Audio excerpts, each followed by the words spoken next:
Also breaking tonight, the Rhode Island Attorney General's office has announced no charges will be filed against a Providence police officer in connection with a crash that critically injured a 24-year-old man. The moped crash, which took place in October, led to protests and calls for justice for General Gonzalez, who remains in serious condition tonight at a New Jersey medical facility. 12 News reporter Brandon Truitt was at today's announcement and joins us now live from Providence with the details on how this decision was reached. Brandon?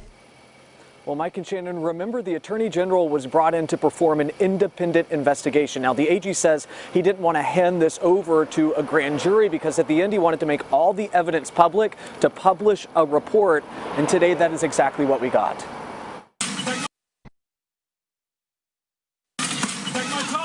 It's the October moped crash at the center of this investigation. 24-year-old General Gonzalez riding down Elmwood Avenue.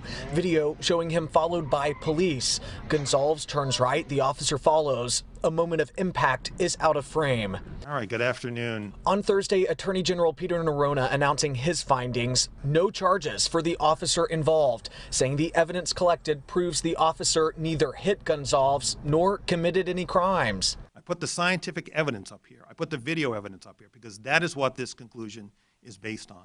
Rhode Island State Police analyzed the crash, combing through dozens of videos and evidence from the scene. In the end, they found the cruiser lost control making the turn, hit the stop sign, which slammed on Gonzalez. The Attorney General calling this the critical picture in this case. It's hard to make out, but the cruiser is on the left. The stop sign is at an angle with Gonzalez to the right. There's 5 feet in between the car and the moped. This investigation took longer than expected. It took it from 2 weeks to about 2.5 months. Well, you know, I didn't make that statement. And he didn't. Providence leaders did. And now this is in their hands. Public Safety Commissioner Stephen Perry saying they're looking at dropping punishment of their own. And there will be, but how many and to what policy violation may exist, it's too early to disclose and even to talk about. Another big story on this very busy news day. Rhode Island's Attorney General announcing the findings of an investigation into an officer-involved moped crash in Providence. That crash happened back on October that left 24-year-old General Gonzalez in a coma. 12 News reporter Brandon Truitt begins our team coverage with what the Attorney General had to say today. Brandon? Well, Mike, the Attorney General had 2 questions to answer in this investigation. Did the police cruiser hit General Gonzalez, and did the officer commit a crime? Today, the AG announcing a no to both. All right, good afternoon. After nearly 2.5 months, Rhode Island's Attorney General announcing no charges in an officer-involved crash. Take my car! At the center of it all is this crash from October. Police say General Gonzalez was part of a group of off-road bikes and ATVs riding on Elmwood Avenue.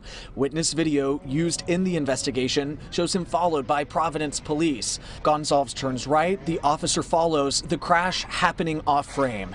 On Thursday, the Attorney General announcing that officer did not commit a crime. What we cannot prove here is a reckless driving case.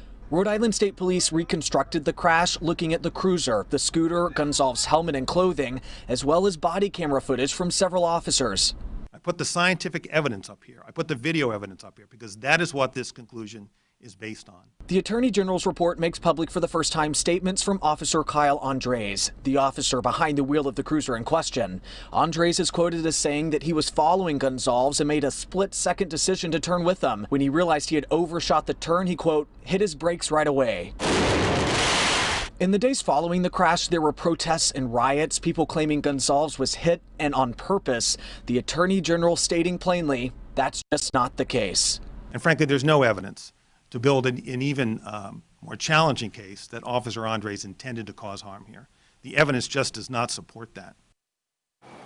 And the Attorney General says he did not give this over to a grand jury so that he would be able to release all the evidence like he did today. This incident now moves over to the Providence Police Department. The Public Safety Commissioner telling me they expect to drop some discipline of their own in this case. We know the officer that was being investigated remains on administrative duty. Live in Providence, Brandon Truitt, 12 News.